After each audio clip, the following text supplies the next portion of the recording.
Today I'm talking with Marc Tyler Nobleman, the author of more than 70 books for kids. He wrote the very first book about the story behind Superman, and he's also a cartoonist.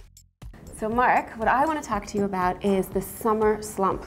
This idea that our kids do not read over the summer and that they just regress. I think the biggest thing you can do is be a good role model.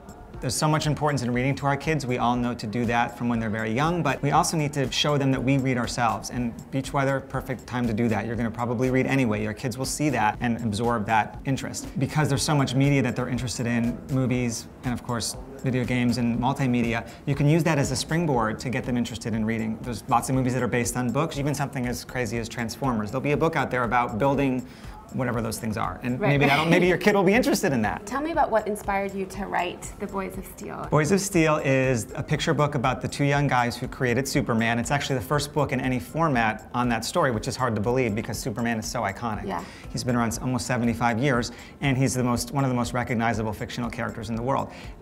The reason I wrote the book is because there's this high-profile angle, Superman, which everybody knows, and then there's a mystery in the background, which is where did he come from? Nobody knows that. The average person, I should say, doesn't know that. And it's a great hook for not just for kids in general, but also specifically for boys. Even though I didn't write it for boys only, it certainly piques their interest a little bit. They don't expect a book about Superman to be in their library and be nonfiction. What I've been told by teachers and librarians is that girls will read boy books. That's fairly straight, that's fairly common, but it's very hard to get boys to read girl books or to read in general. So this, again, was not deliberate, to be honest, on my part to hook them, but they just see something that speaks to them, speaks to their modern culture, and they'll be sucked into a true story that they might not normally look at. You have two kids? Two kids. How old are they? 7 and 3. Ah, that's great. So.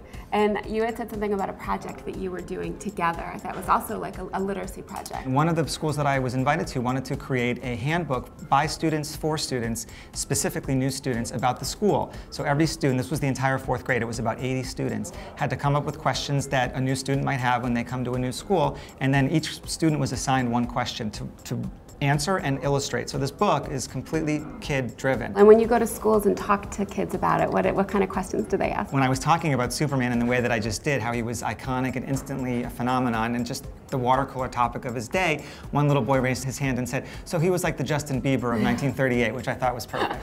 You think you're inspiring kids to be writers when you go and speak to the schools? At the very least, they're leaving with the idea that there are real people behind books. There are still books in the world that matter. It's not just something on a screen. And all that together is what makes it, for me, makes it worthwhile.